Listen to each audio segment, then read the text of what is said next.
Oh, you're on You're the on the wrong wrong mic. audio. What are you doing? What are you holding? Well, Are we're you? live, so what we're doing is having a 4-person stream with 2 special guests uh, instead of Tell just one us on Nick. So if that's you're comfortable, Nick. What are you doing? What are you? always trying to get his mic to the correct mic while keeping his co-producer happy and all that. The baby Merry has a Christmas great name, right, to Nick? one and all. Yeah, Roman. I can't hear you. Beetlejuice is what I see your mouth doing. Beetlejuice. I'm pretty sure it's Beetlejuice. You are on mute, dude. You're on mute. You're still Can there. you We hear go. me now? Yeah. There you are. Yeah, there we Smooth go. voice. There we go. All right. Happy holidays, Merry Christmas, Happy Christmas, Hana Kwanzaa. How are we Mhm. doing? Well, I'm Very good. festive, but I feel like I'm the only one, which makes me sad. We left you alone. Cheers. Yeah, so we're gonna have a fun celebration. I guess this is the 24th, the night before Christmas, and this is the Tesla Boys. But we wanted to just go through all the things that have happened, the progress, the Tesla community, what happened in 2026, 2025, and then what's going to happen in 2026. And then one of the biggest milestones is right there, right in front of you. You can see that. That's a brand new thing that happened in 2025, right, Nick? That's right. Our little boy finally came into our lives. Yeah. Still under warranty. You can still return window. I don't know about that. Nah, there's no taking this one back. Nope, you broke it. Mm-hmm. So yeah. What's going to happen in 2026? I have an answer to that. Probably nothing. No big deal. I had people tell me that nothing happened in 2025.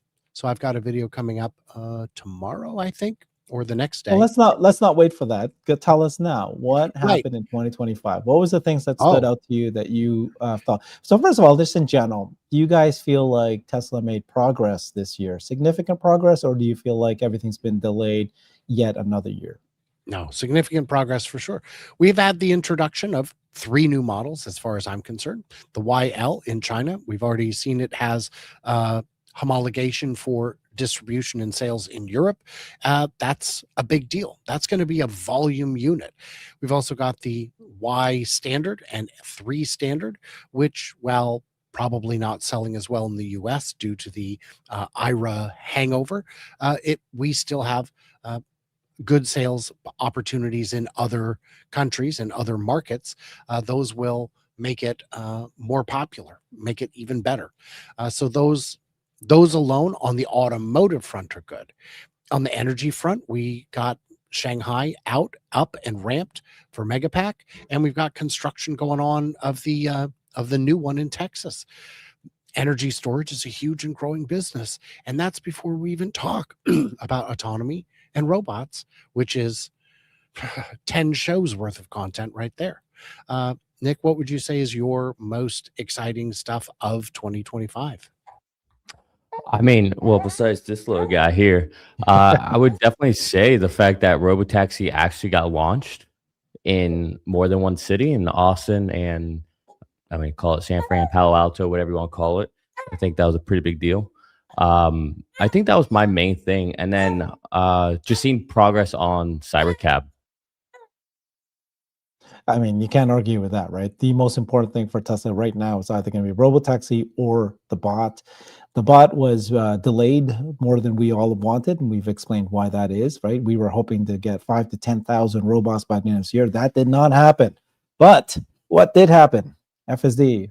It works. It all works. I mean, pretty unanimously, anybody who's sat in an FSD version 14.2, the most latest version, we're all like screaming, going, this is it. This has worked, and we're final days, and we're here. But this idea that we can't roll out in mass, in not just in those cities that they've said, but in any city, basically, and around the world, but specifically the ones I'm driving in, that Brian's driving in, that you're driving in, Nick, and all of our people testing it, it's done in those cities too. So that is the most important thing. Okay, it's done. This is done. We've had Morgan Stanley say, "I'm calling it. FSD is done. Robotaxi's here." So that was the most important thing. And the second thing, of course, is Robotaxi rollout. Right? Can you guys imagine? Like everybody, that was a dream of ours. One day Tesla will roll out an actual Robotaxi service, and then people are going, "No, no, they'll need to partner with Waymo because it's that difficult to create an app." And it's very difficult to Uber. create a ride-hailing service. And then now Tesla has an actual Yeah. app. Oops, they have an app. Herbert, No can I Android. add to that? Can Yeah, I yeah. add to that as far as like exciting things for 20 or like, looking back at 2025? It's also finally I think fully have this change in narrative. I think it's really happened maybe this month, maybe last 6 Mhm, weeks, where mhm. people are finally starting to actually talk about autonomy, actually starting to talk about robotaxis, actually looking at Tesla differently. This is just starting. It's finally you're seeing more of the main street kind of take a pivot into looking at Tesla, and I think it's because the inevitable is upon us. Yeah. I love it. That is absolutely true. This will never happen, not in our lifetimes. It can't be done. It's too impossible. Well, here's the thing. The more robotaxis get on the road, the easier it is for robotaxis to operate, because it's not the fact that it's a road or vehicles that's the tricky part. It's all those dang humans. They're terrible, terrible drivers, famously bad. Uh, where robots, not so much. Robots are not going to get angry at each other. I've had a handful of people try and road rage against my robot. And my robot doesn't care. When the lane is clear, we get back over. You go road rage against someone else. My car is not emotional. I just finished a 24-ish 100-mile road trip through 4 states. I wasn't just going on the highway. If it was just a highway, I was like, well, I went, from this state to this state. I'm like, right, but it was all highway, right? Yeah, that's less impressive. I was going everywhere. I was going through Palo Alto. I was going through very quiet roads in Nevada. I was going absolutely everywhere. I was driving hours and hours a day, and it just worked. And I showed my stats repeatedly, well over 99%. And why wasn't it 100? Well, one reason is you go to somewhere like Giga, Nevada, you're going to drive a mile manually trying to find a parking spot. That's on me. That's totally on me. I could have just gone to the outermost fringes, and I just wanted to try and find a closer spot. I was unsuccessful in that adventure. But parking lots is really it. I am in the parking lot. I don't know where I'm going because I haven't decided where I'm going, so I can't let the car drive me. And another example I gave to Herbert that will be on his channel tomorrow is we went to look at Christmas lights. Sloth is not slow enough to look at Christmas lights. I'm going to disengage because I'm going to be parking in front of some people's houses. I'm going to be slowly rolling by some other houses. There's a lot here that I want to see human style. Well, when are they going to add that to FSD? I don't know. Maybe never. Maybe some. It doesn't Christmas. matter. That's No. You can next tell Grok. Christmas You can say, update. Grok, hey, I want to watch these Christmas lights on the next several houses. Drive slowly. Yeah. So, That could be next year's Christmas update. Absolutely. And you don't have to and buy a new car to get it. So yeah, So, it is. so I just learned something. Are you telling Uh-oh. me it's okay to stop in front of a house when you're looking at Christmas lights? Absolutely. 100%. why is that not right? Wait, 100%. why? Well, because I always thought that it's like a little like creepy. Rude? Like, what's this person just No, standing outside my house? That's no. why I've always like kept it moving. If you know what Okay. So let me give you some That's clarification. more creepier, Nick. Imagine this, I mean. Is okay? it? There's Nick in a car and he's like slowly driving. I'd be more I mean, afraid than maybe a guy. The window just cracked, eyeballs may- only. And it maybe it's just a Florida man coming out here. But like if someone just stopped in front of my house, my first thought is not they're looking lights. Like, we got a I problem here. can help What are you you doing with outside my this. house? I'm gonna come out here. Like, we're gonna have some words. What are you doing? I can help It's you with this. So Christmas. as the house on the block that decorates for every holiday, and I mean every holiday, we Yeah, have we do. the Easter zombie out front, because of course we do. The Easter mummy, of course we do. I Um, want to see your Valentine's decorations outside. It's a 12-foot tall mummy holding a giant pink heart. It Why is is it all mummies? Why is it everything is a mummy? because he's 12 feet tall and he's on the balcony. We can't move him. You bought him but once, and you're gonna use him no matter what, whatever We have holiday used it him is, to the he's there. point he is rusted through. He is now due for replacement. No, what we do, and like my mother-in-law was visiting, she's like, someone stopped in front of the house. It's like, okay, so Sharon, first of all, this is like the tourist part of town. Second of all, our house is a showpiece. We expect people to stop. It's like, people come up and say, nice car. Do you go, how dare you? No, it is a nice car. I bought a nice car. You're correct. So it is a compliment when people stop and admire. Of course, with ours, people will come up and get pictures with our, 4th of July skeletons. 4th of July skeletons. Yeah. Yeah. One of them wears a tutu. Oh, that's funny. Yeah. All right. Do the skeletons dress up for Halloween? Yes, this year they were minions, I think. Oh, nice. Yeah. That's pretty funny. Yeah.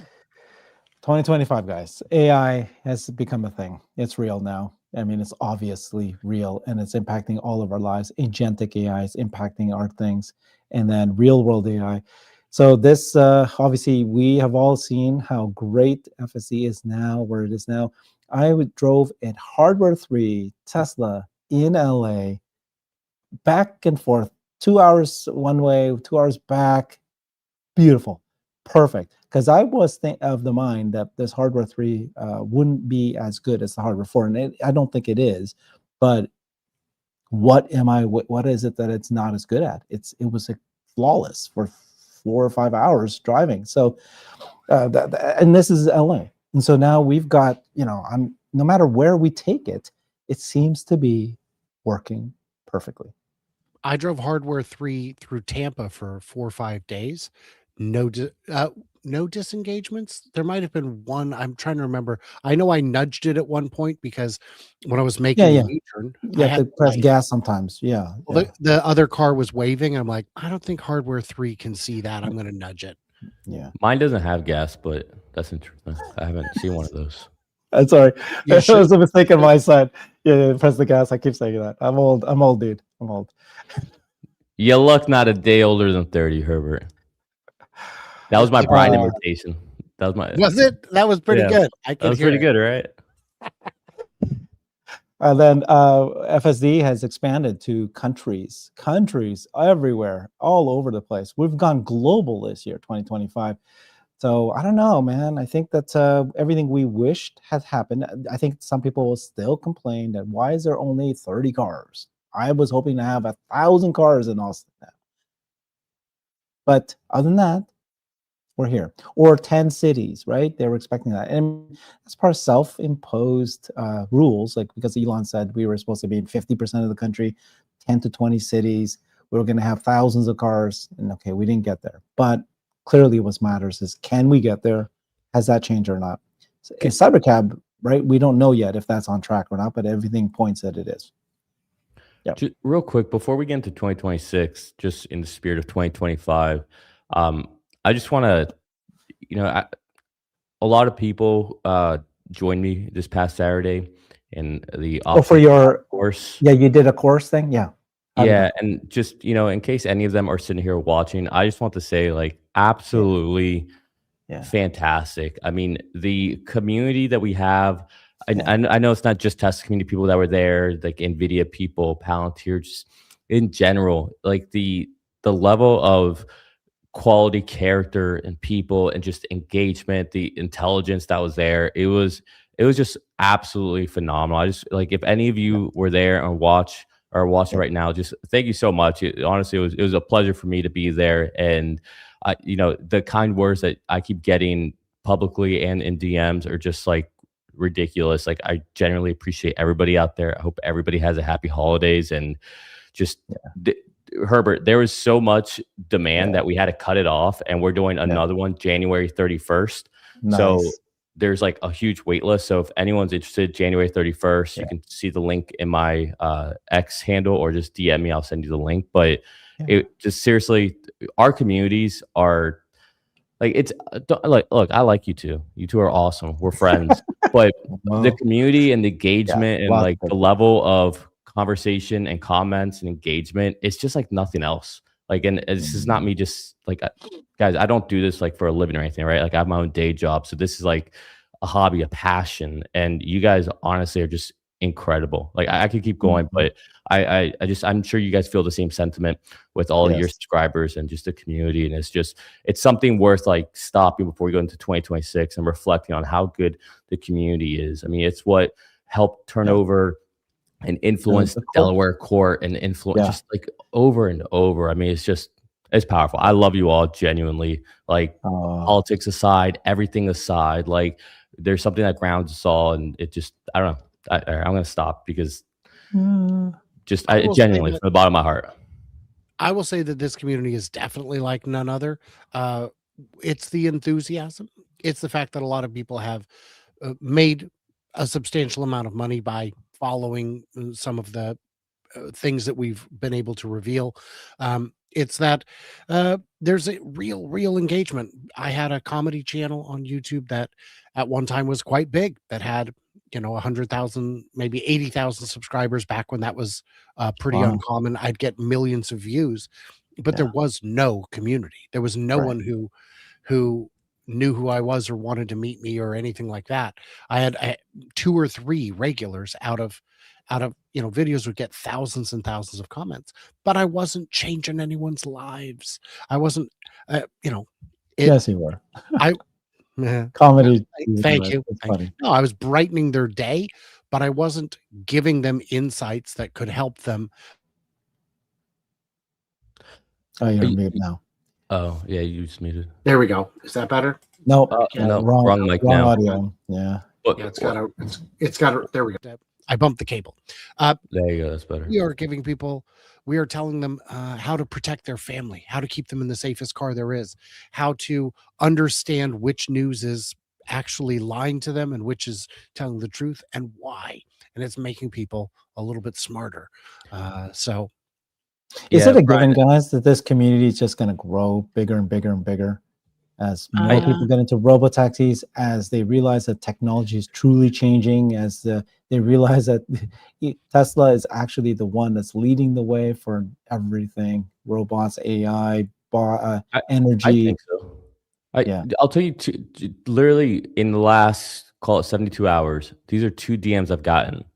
One was this guy who reached out. He's the whole reason I did this crash course in December and why we have a spillover now into January 31st is because he reached out to CERN and all this because he actually lives in your guys' neck of the woods up in Washington, but he fell into some tough times, whatever. He was trying to find a way to, get some income off his portfolio. Anyways, that's what led to the course. And he finished the course and he literally sent me a message saying, like, listen, I know everybody was just like talking about like how much they appreciate you and everything in this course and how much it meant to them. But me and my family, I promise you, are more grateful than anyone. It was like you hear those things. And then the other one I got was this guy who's talking about he's selling some of his Tesla, or he was asking me, he's like, hey, I'm married. We're expecting a newborn. My wife's pregnant. And I feel bad about selling some of my stock, that's for profit to buy Tesla. Cause I feel wrong not putting them in a Tesla. And I was like, dude, you're not doing anything wrong. Sell the shares, go buy the Tesla. Like your priorities are right. Your priority is not owning a certain amount of shares. It's that is your priority.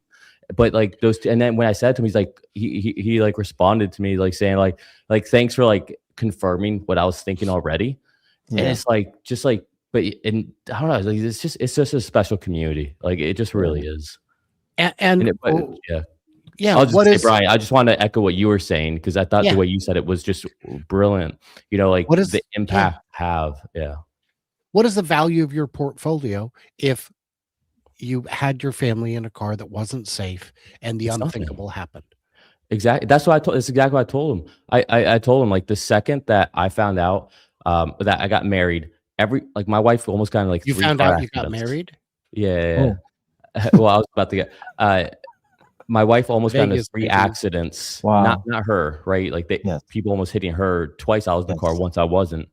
Yes. And then we were talking about starting a family. At that point, I was like, after the 3rd time, I was like, all right, not worth it. We're finally buying a Tesla. It was hard for me because I'm very frugal and our car was already paid off. I was like, that's it. We're doing it. We just got like, this is like, I feel like the universe is pointing a sign, like get her into a safe car. You're trying to start a family and you're not even doing the bare bones to make sure that they're as safe as possible. What happened? This is what I told him. What happens if, God forbid, something happens and you're sitting in your head thinking, what if I had just put him in a Tesla? Would they have been safer? What if something like, don't live in what if, just go do it. We can always make more money. You can't always make new lives. Yeah. Yep. One of a kind. Feeling sad for your son there. Never going to learn how to drive. Never being able to. You'll teach it how to drive. My teenage son. I still know how to ride a horse. My teenage son has never driven a car that had a blinker stock. Oh, that's interesting. What? So when he gets in a car that has a blinker stock, he'll be like, "Oh, this is different." Okay. Yeah. He'll still learn how to drive a manual car. He'll know how to work on the engine. He's still want to teach them. He'll be wrenching on the carburetor. Yeah. Just to teach them how things work. You want to. It's very hard to understand like the purpose of a wrench or why a wrench has a little bit of an angle on it rather than being straight. Why screw. You got to get him working with stuff. But he'll learn how to ride a horse. Why does it? So you can get into certain angles. If it was straight up, you wouldn't be able to get into most angles. What has happened to this conversation? What are we talking about now? But believe it or not, it's one of the first things I learned in engineering school. Yeah, that's a great one. In terms of big news, I don't know if everyone's heard, but Ford is getting into the stationary storage business. Hey, Tesla does it. How hard could it be? I've heard that. Will it be profitable? They'll get into it, but can they make it profitable? I feel like they said the same thing about EVs, and that hasn't worked out all that great for them. It is difficult. You have to spec out these systems years in advance, and I haven't seen a spec sheet. I don't think there is one. GM had also announced they were going to be doing stationary storage at their battery day, which is now 3.5 years ago. I am not aware of GM having any stationary storage around. So Ford needs to do something with that factory that they built for EVs for cars. Now that they're getting out of EVs, what do we do? Great story, great marketing. They already wrote it off, so yeah, I don't know. Yeah. Okay, so things for Tesla this year was good. That something's delayed, right? But otherwise, the most important things.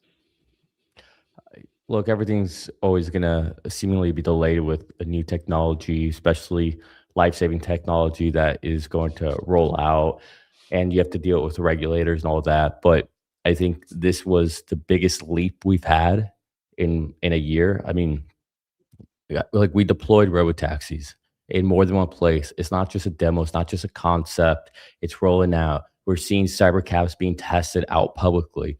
Like things are happening faster than ever. I know it's not in like the big milestones, like 100,000, whatever, 8 different cities, all that. Okay, sure. Maybe that hasn't happened. Still could, but maybe it hasn't happened yet. But we're seeing that the timelines for these big milestones are collapsing and happening faster and faster. It's this inevitable slow drip. The way I keep phrasing this about how I think this. Look, I don't think Elon's gonna be right pretty much about anything he's been talking about with timelines. Like this, I give up. Like he might hit some, he might be overly optimistic on others. He might be ahead of some. But the way I see this is everything he's been saying is happening faster and faster. It's like compound interest. It starts off slow. It's a slow drip. It's a slow drip. The next thing you know, things start to build upon each other. And that's what's happened. We went from Elon talking about, I think, maybe at the end of the year, maybe at the end of next year, maybe at the end of next year. Then we had a Robotaxi day, right? And it's like, okay. And then this year, not only did we have Robotaxi actually come out, we went in Austin, and then that expanded a couple times. And then went to California. And now we're seeing cybercabs out there. And then, so you're seeing this compound interest effect. So it's like just now the portfolio is starting to actually be meaningful in this compounding. And this 2026 can be even bigger. 2027 will be even bigger. And I think that's what's going to keep happening. So I'm extremely excited. I think this year was the best year we've had, and it's the slowest it'll ever be. Mm. Let's look at Never. Never is an important timeline for Tesla Q. Yeah. They're not very good at it. I don't know if they know that it's a literal term rather than a metaphorical term, Right. because FSD will never exist outside of the US. Oh, well, I mean, Canada, Mexico, I guess, but never outside North America. How's that working out? Because they have the limited release in China, and it works. We've seen breathtakingly amazing results of it driving on a one-lane dirt mountain road and yielding for oncoming traffic. Unbelievable. We've seen it in Australia, where they're demoing it, and many people have it, and New Zealand as well. We're seeing it in parts of Europe for a trial basis with a Tesla employee behind the wheel but not doing anything. This is going to be kind of a big deal. Korea has FSD already on the road. This never has unfortunately already happened again. I think we're going to see a lot more nevers. I mean, even in the comments on this show, there are people saying never about things related to autonomy, and it's Never fun. in snow, right? Now, right, never in snow. I mean, I've used it in snow, but sure. Never in fog. I've used it in fog. And fog, by the way, LiDAR, as Herbert pointed out on a show we did, LiDAR can't see through fog. Or snow. Or snow. It's a wall. Guys, you're going to have to. So do you guys think the sentiment matters? So beginning of this year, we had tremendous Tesla hate. Elon got into politics. Doge really caused. Remember, people were keying cars. In fact, it's still happening. Burning cars, Tesla cars, burning Tesla dealers. The sentiment was as low as it could get. People were saying, "I'll never invest in a Tesla. I'll never buy a Tesla because the hate is so high." So some of that seemed to have gone away. Yeah, maybe not 100%, but does it matter? Like, does Tesla just need to prove the technology works, the products are great, the service actually comes out and it changes the world because of just reduced transportation costs, eventually reduced labor costs? All these things matter. Does it matter that the sentiment? Walmart is the devil. People believe that. People say, I will never, ever, ever shop it. They're the worst. I mean, I might buy a few things there, but they're the worst. Right, but you will buy things there, and so will all of us. And Walmart, despite all of the negative press, still puts their name on the side of semi-trailers. It's just kind of the thing. Everybody has a price. You look at someone who despises, absolutely loathes Tesla, takes every opportunity to take cheap shots. Fred Lambert from Electric just bought a new Model Y. Yeah. Well, I had referral dollars that were going to expire. What, like $5,000, $6,000? It couldn't have been much. The big referral dollars expired over the summer. And I know, because that's when we used it to get my son a car. This is insanity. But everyone has a price. When Tesla had its big price cuts 2-3 years ago, they dropped prices by like $5,000 once the pandemic crunch was finally in the past. And a lot of people, even on Reddit, where Elon is persona non grata, they said, the guy is still a monster, but at these prices, I mean, what else am I supposed to buy? He's still a monster, but well, yes, but a monster who makes good cars. I mean, yeah, at least that's got to count for something. And to them, it does, because the so reality. you're basically saying, the sentiment is going to ebb and flow, and some products you'll still buy because it's just so life-changing. I know people who have a strong distaste for Elon because of his politics and his positions on certain things that are very important to them, who have since bought Tesla because it is, for their use case, the best value, the safest, the most hassle-free. There are more expensive cars you can get. If money was not an object, what car would I buy? I'm not getting a Bentley or a or a Hellcat, I'm getting, honestly, the cars I already have. Those are the ones I want. What I want is a YL. Why won't you sell it to me? That's what I want. Because the Okay. autonomy is just too good. There are other cars that are fantastic cars, but they're just cars. It's just a car. When I do reviews of other brands, I have to point out that this review is based on it being just a car. I'll cover their lane keep, but it's just a car. Yeah.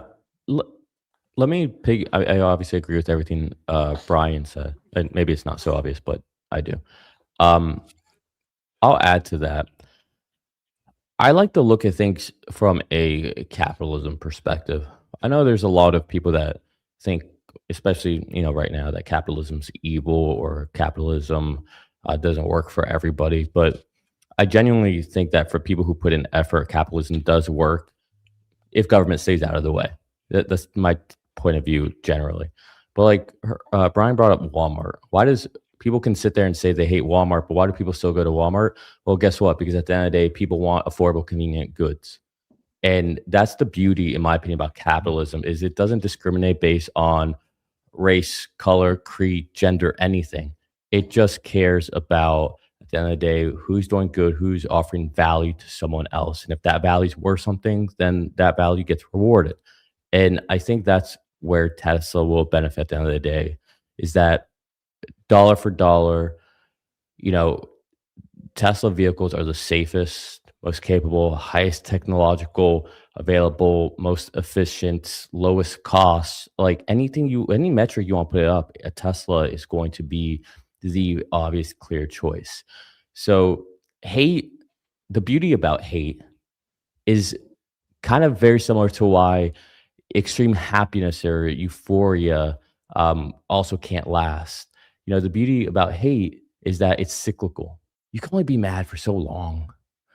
Being mad is exhausting, and the good times, you being like on a high only lasts so long, right? That's why the founding fathers were smart enough to say the pursuit of happiness, because happiness is not necessarily a thing that you can obtain in perpetuity. It's something you always have to strive for because it's cyclical. And so that's the nice thing about hate is eventually it wanes and it goes away, because at the end of the day, humans can't stay in that state forever. And Yeah. what I like about capitalism is at the end of the day, it kind of sorts through all the noise. At the end of the day, people care more so about what's going to benefit them and their family more so than which way did this person vote or which way did that person vote. Like, that's honestly, if you really think about it in this whole human life experiment, politics is like the stupidest thing in the world to even get wrapped around the axle, right? It really is. To make decisions based on politics, it's like, hey, we can all have our point of view, go for it. It's like going to watch a movie. Some people like horror movies, some people prefer just comedy, some people like rom-coms, whatever. But like, to make a decision on a person based on that is kind of crazy. Like, listen, this is what they think. This is their worldview. All right. But at the end of the day, are we nice to each other? Do you say nice things? Do you treat me well? Do I treat you well? Are we respectful? That's all that matters at the end of the day. So who cares if one person voted one way or the other? At the end of the day, Tesla creates a huge value for your family. Teslas keep your family safe. They lower your cost of ownership and operation. So yeah, that's very important. At the end of the day, I think that will always win out no matter what it is. I mean, let's not forget, Volkswagen was created by Hitler, right? Ford founder, correct me if I'm wrong, but he had some ties with the KKK. Like, look, but at the end of the day, people buy things because it has utility. It allows them to have certain amount of buying power, lets them get a certain job done, and keeps them safe. Like, that's what matters in life, not all this other stuff.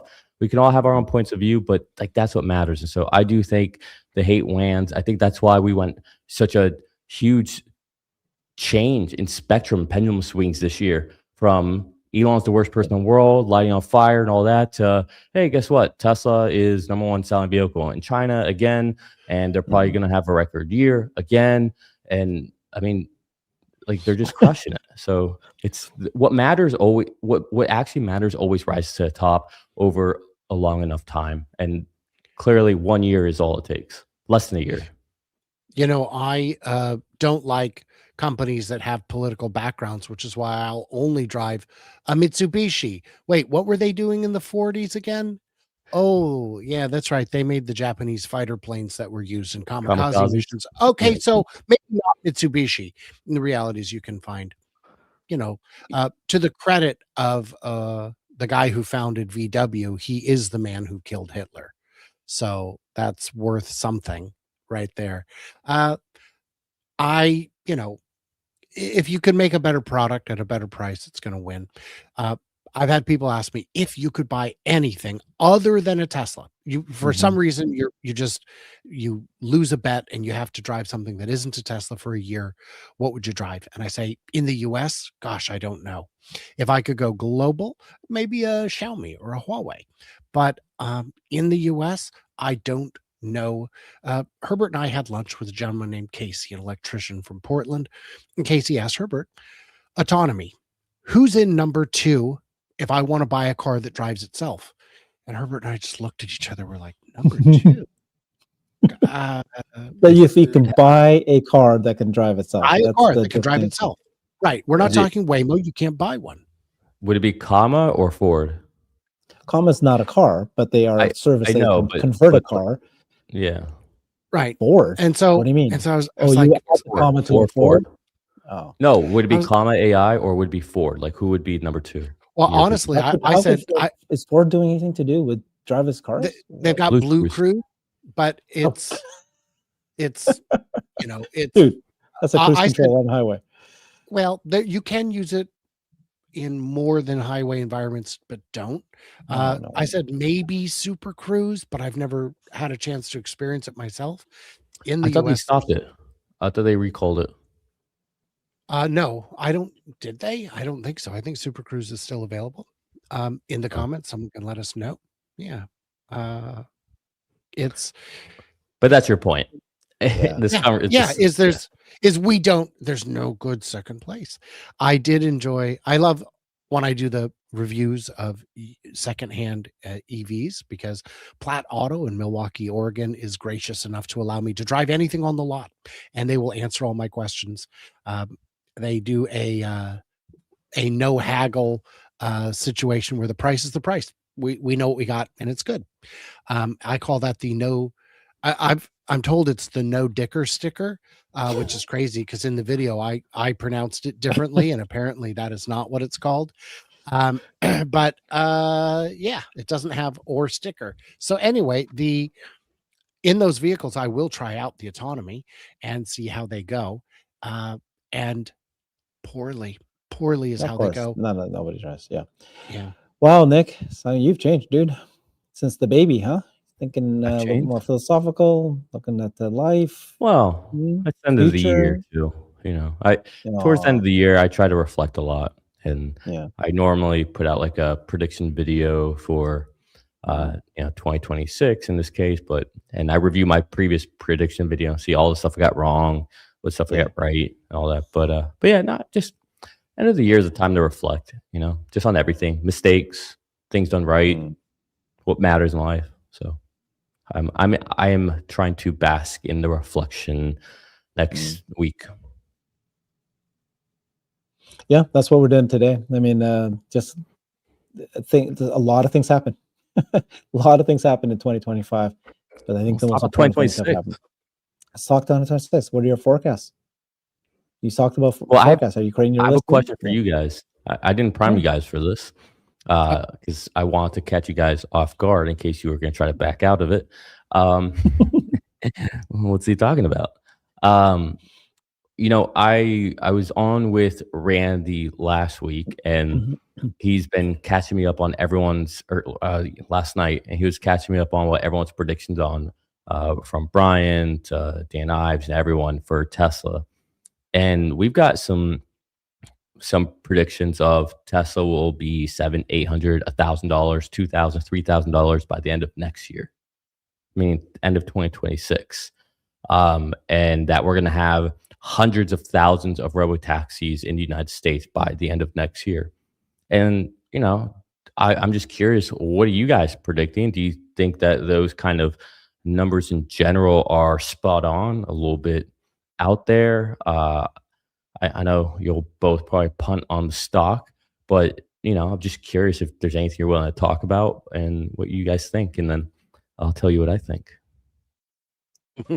So, in terms of the stock price, I'm absolutely punting. I don't know if it goes sideways from here for another year. Doesn't matter to me. It's all in my IRA. I can't touch it anyway. My prediction is that Tesla stock will continue to outperform the broader market, um, and that is fine with me, because the only thing I'm more excited about than Tesla is the prospect of a SpaceX IPO. And I will not sell a single share of Tesla to buy into the SpaceX IPO, but I do Ooh. have some other things I could sell. So if anyone needs a kidney, you can let me know. I was And gonna say, your wife's in the background now, hearing for the first time you're selling the house. sell the house.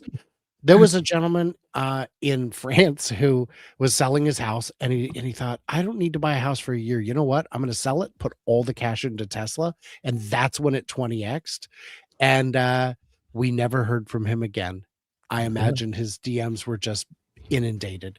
But what I expect to see next year, when I was at the Fremont factory last week, there was a section of the factory that was not viewable. And I had a high level employee with me.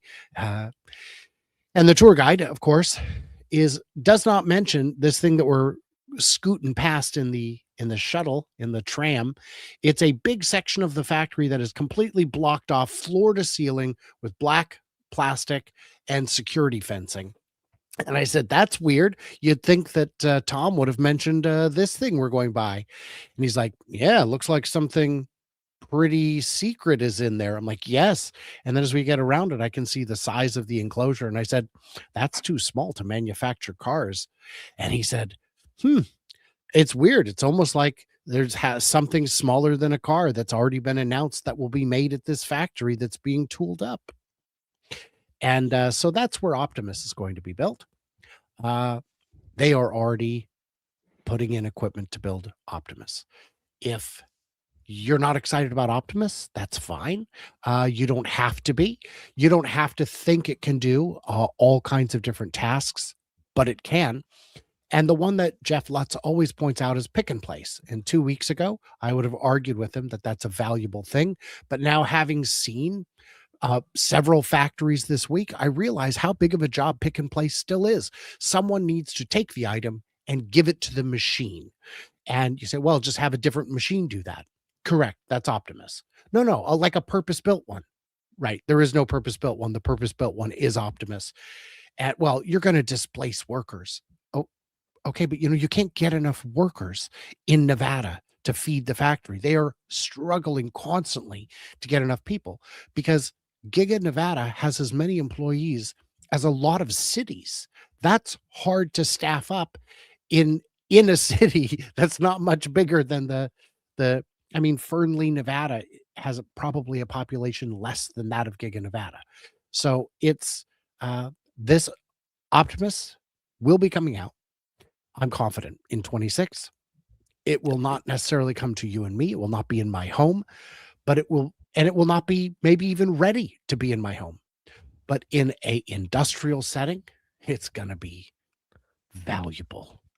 Before Herbert goes, Brian, does that mean that you think that Tesla will sell their first Optimus to another company, or just that they're going to build and they're actually going to use them internally at their factories in a way that's more so than just testing and demo, but like in a actual meaningful way? In a real way that really replaces warm bodies. It will absolutely be used internally because they've got so much use for it. And I think a first customer could be Panasonic. The Panasonic part of Giga Nevada is separate. I did Mm. not get to go in there. Their entrance is separate, and the batteries basically come through the wall like magic. Uh, I think Panasonic would be a good customer because when they need support, they're already right there. They're already, they've got a bunch in the Reno, the Tesla side, some in the Panasonic side. I think, and then also putting them out to suppliers who have a legit use for it, who are closely tied into the Tesla ecosystem. And I think right there, you could easily do tens of thousands. Yeah, I could see a lot of the early adopters of semi trucks being potential customers as well. Mm. Herbert, Yeah. all right. So you Tell us asked two what you got. questions, right? What do you think Throw about stock Optimus in by there too. next Optimus? Or sorry, Tesla stock by next year, and how many Robotaxi count. robo-taxis will be around by next year? Yeah. So Yep. one of the things I was obviously fortunate enough to do this year is interview as many people as possible, hear each of their thinking, their logic, and I'm trying to come up with my own based on all this. So let's talk stock, right? So normally I never give Tesla stock Ever. price targets Never. This is ever. everyone grab your drinks, sit down. Here we Never. go. No, I'm not about to. Like people Oh, always people the accuse me tease. of saying, "Oh, you're always so bullish," and I go, "What's my stock price target?"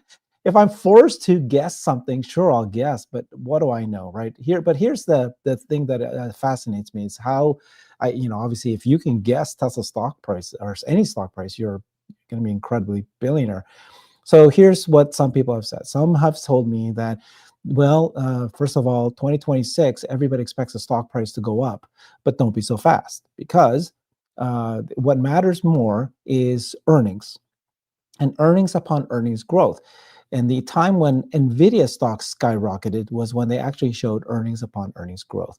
And that may not happen anymore as we all thought was going to happen by the second half of this year. Warren Redlick thinks that because things have been pushed further away than, not as fast as if we were thinking would happen by the end of this year, that maybe it won't happen, earnings upon earnings growth, until the 2027. Remember that Elon himself has said that robotaxi revenues won't move the needle until the second half of 2026.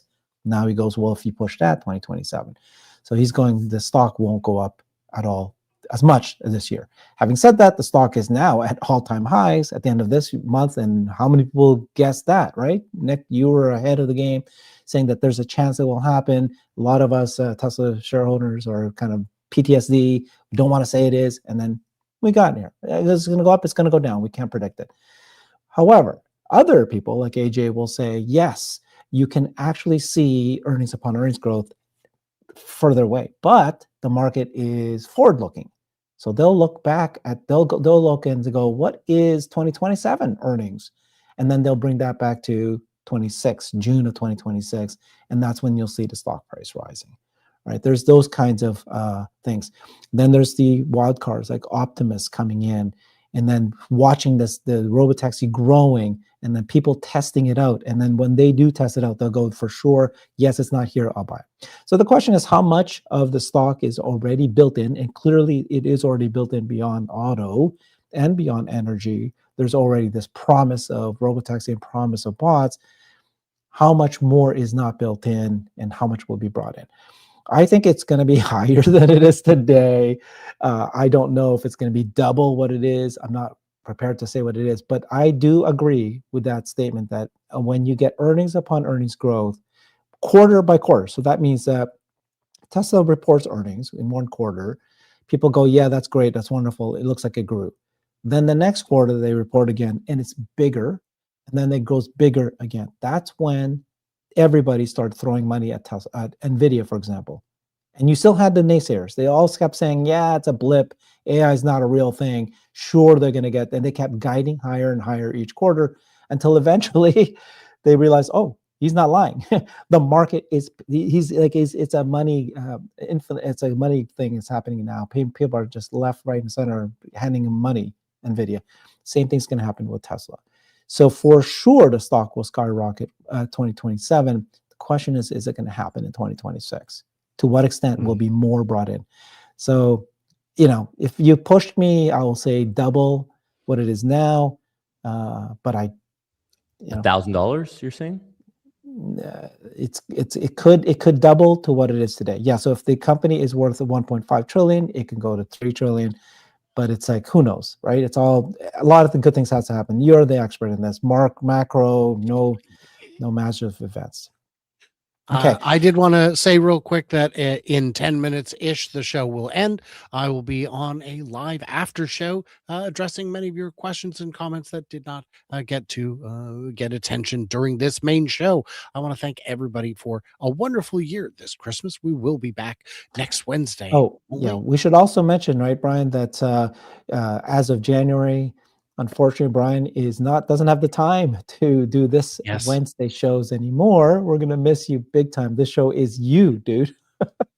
This show is you. I think you'll limp along just fine. Yes, You'll I limp have along. to.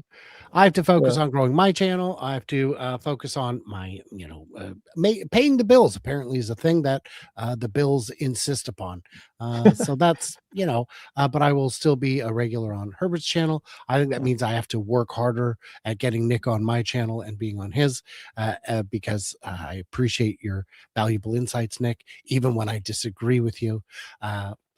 But there are, hey, we got next week one more big show, and then of course I'll be here for the after show in about 10 minutes. But I'm going to run inside and get coffee. So take your time, gents, and Merry Thanks, Christmas. Brian. Appreciate Merry you. Christmas, Brian. And then Yeah. what we're gonna do, Nick and I, is we're gonna have Hans Nelson joining us as the trio, and we'll be the new Tesla boys.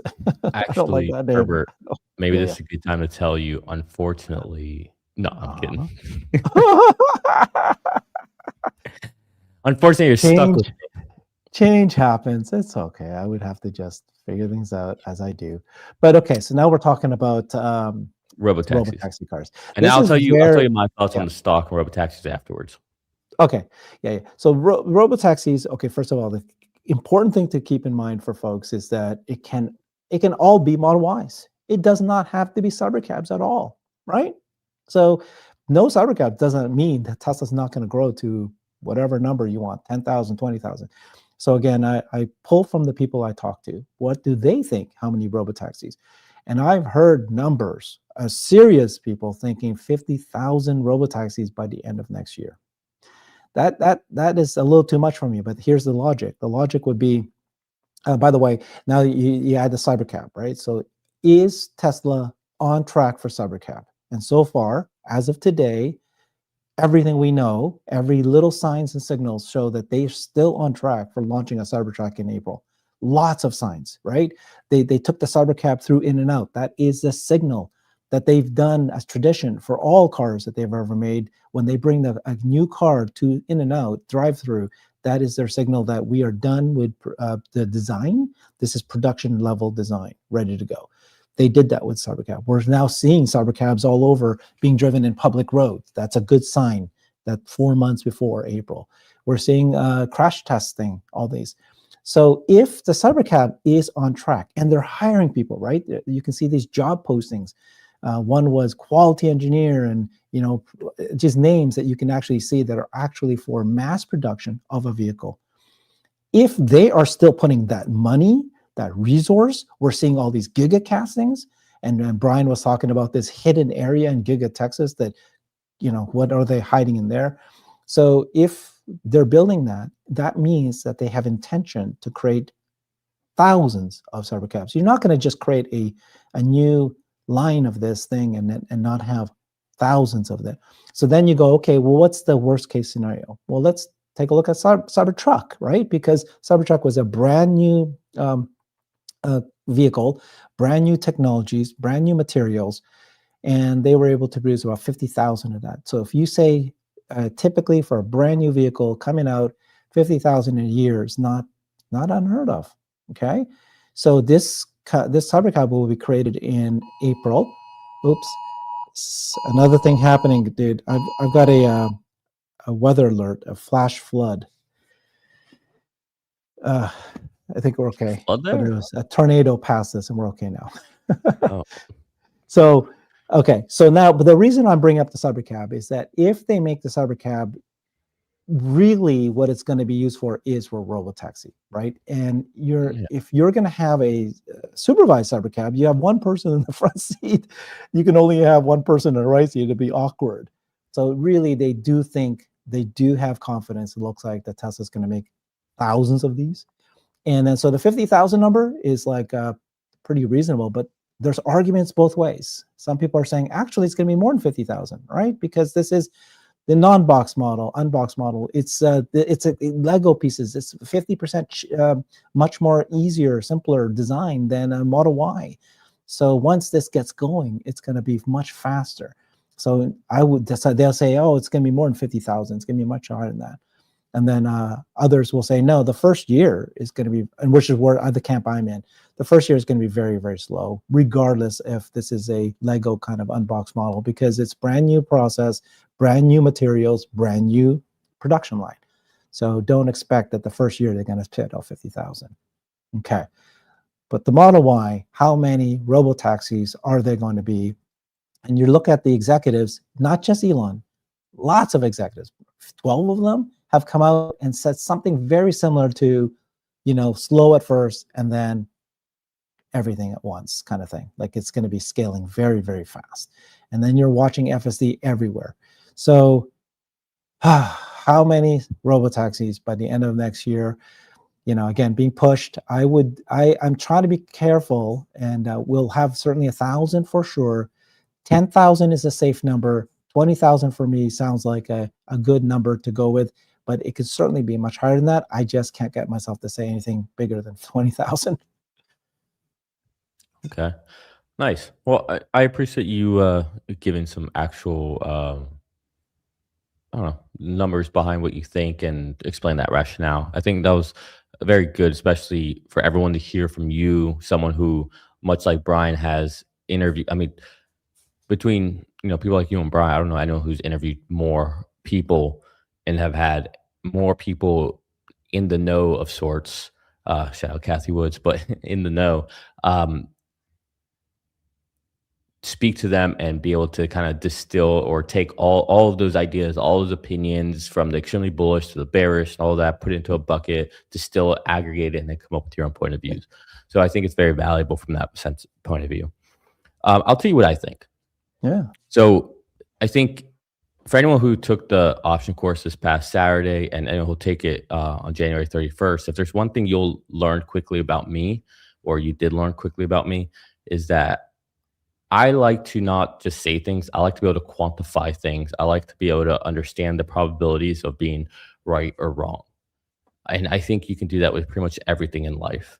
It's just most people don't do that. Most people just go with a gut feeling or just say, I think this will happen. But if you linger on it and think through it, I think you can more or less get towards the right area. You don't always have to hit the bullseye, but can you just at least hit the target?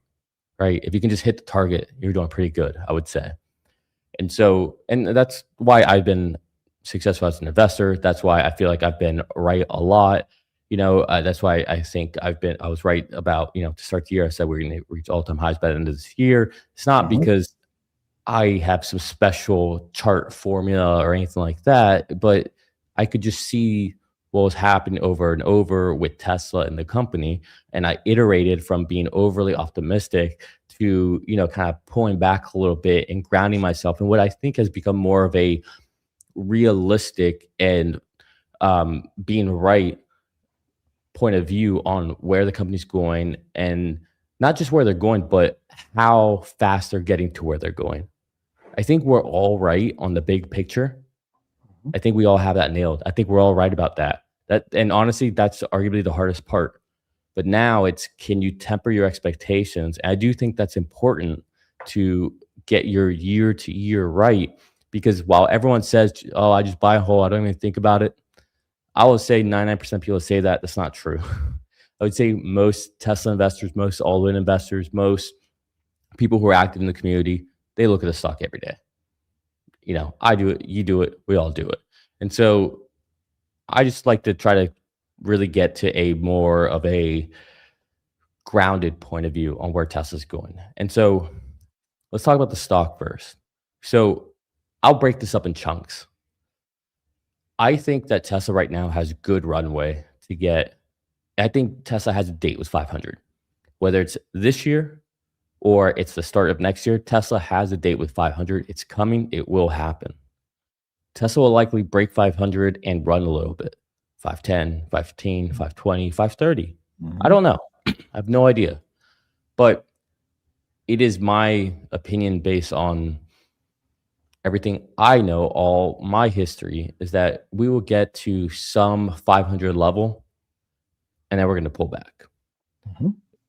because that's the natural way stocks work. Stocks don't just go up in a straight line. We've all seen that from when we broke $1,000 before the stock split. We saw that whenever we broke 300, lost 300, broke 300, lost 300, broke 300, lost 300. That same thing about 15 more times to 400, 420. Remember that? Oh, we finally hit all-time highs yet again after all these years of not hitting it. Okay, back and forth, all that. I think the same thing will happen here. Could Tesla get to a crazy number like 650, 700, 800 like you're talking about potentially next year? Is it possible? I would say anything's possible, especially in the stock market.